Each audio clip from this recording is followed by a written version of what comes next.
यह कहानी राजस्थान के कोटा शहर की एक भूतिया हवेली के बारे में है। यह हवेली राजा महाराजा के समय में बनाई हुई थी, लेकिन पिछले 18 सालों से इस हवेली में आज तक कोई भी रहने के लिए नहीं आया है। इच्छा होने पर भी इस हवेली में कोई भी नहीं रह पा रहा था, क्योंकि लोगों का कहना था कि इस हवेली में भूत प्रेत का साया है। जब अजीत सिंह को इस हवेली के बारे में पता चला, तो उसने तय किया कि वो इस रहस्य को जानकर ही रहेगा, क्यों लोग इस हवेली में नहीं रह पा रहे हैं। उसने मजबूत इच्छा शक्ति से हवेली में रहने की पूरी तैयारी कर ली। जब उसने हवेली के अंदर जाने के लिए पैर आगे बढ़ाए, तो दरवाजे पे किसी अनजान व्यक्ति ने उसे रोक लिया और नजदीक जाके बोले, कौन हो आप और किधर जा रहे हो? अजित सिंह ने जवाब देने के बजाय उसने सामने सवाल किया, जी आप कौन? मेरा नाम अर्जुन सिंह है और मैं यही पास में ही रहता हूँ। अजित सिंह ने कहा, ओ अच्छा, मैंने सुना है कि यह एक भूतिया हवेली है और यहाँ कोई नहीं आ पाता है, इसलिए मैंने इस हवेली में एक दिन रुकने का फैसला किया है। अर्जुन सिंह ने कहा, जी हाँ, आपने सही सुना है।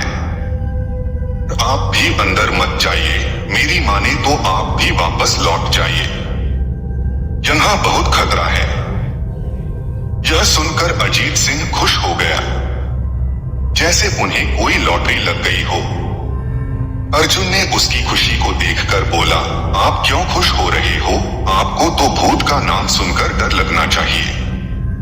शायद आपको पता नहीं होगा कि मैं भूत प्रेत में काफी दिलचस्पी रखता हूँ।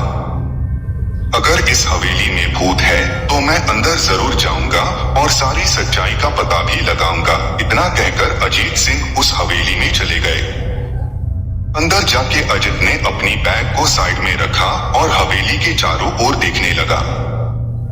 सारे रूम भी चेक कर लिए। बाद में ड्राइंग रूम में आके सोफे पर बैठ गया। उसने वहां बैठकर दारू के 2-4 पेग भी पिए।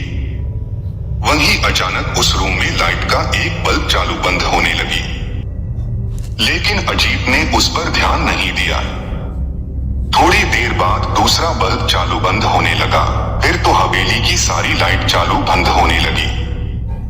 यह सब देखकर अजीत अपनी जगह पे खड़ा हो गया और संपूर्ण सावचेत हो गया। अचानक उसके सामने एक छोटा टेबल हवा में उड़ने लगा। करीबन 6 फुट हवा में ऊपर जाके गोल गोल घूमने लगा और बाद में अजीत की और तेजी से आने लगा। अजित ने तुरंत ही अपनी जगह बदल दी और दूसरी ओर चला गया और वो टेबल वहीं जाके गिरा जहां अजित खड़ा था। अजीत कुछ समझ पाता उतने में सोफे की शीट उसकी ओर आने लगी। वो जल्द खड़ा हो गया और छलांग लगा के दूसरी ओर कूद गया, जिसके कारण सोफा दीवार को टकराया और अजीत बच गया। अचानक सब कुछ शांत हो गया। अजित ने चारों ओर सतर्कता से देखा और बड़ी आवाज में बोला, तुम जो भी हो सामने आकर के बात करो। वहीं एक बड़ी परछाई उसके सामने आई। अजित ने उस परछाई को देखकर बोला, कौन हो तुम और क्यों मुझे मारना चाहते हो? परछाई, तुम्हारी भूल के कारण। अजित, मेरी भूल? मैंने कौन सी भूल की?